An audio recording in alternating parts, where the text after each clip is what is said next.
شیخ القرآن رحمه الله د مولانا حسین علی رحمه الله سره قرآن وی نو درس شو بیا و سره زناستم نو ما ورته وی چیرې په دې حروف مقطعات باندې سوقوي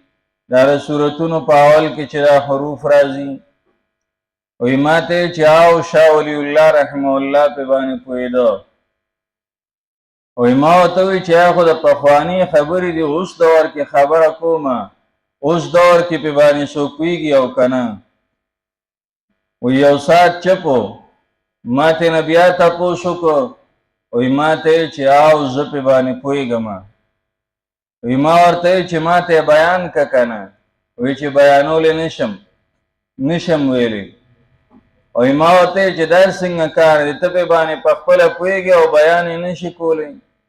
وی ماته چاو کنه دا ډېر سيزونه سړې په باندې په خپل پویګي او بیان نشي کولای لکه به تور مثال ته ګوړه خوري تا ته د ګوړې خوږوالی معلوم دی تا نه څوک تپوسو کړي د دې ګوړې دا خوږوالی ما ته بیان که دا څنګه خوږه ده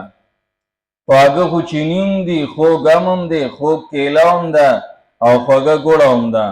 اوس د دې ګوړې چې نو ته ما ته وضاحت وکړه دا څنګه خوږه ده دا وضاحت څوک کولی نشي چې داسې وضاحت وکړي چې دا ام او د کیلې او دارنګه د ګوړې فرق راشي چې د درې وانو فرق راشي چې د کې دا فرق دی او داسې خوږوالی دا شان وی زوم پوهېږم خو بیان نشم کولی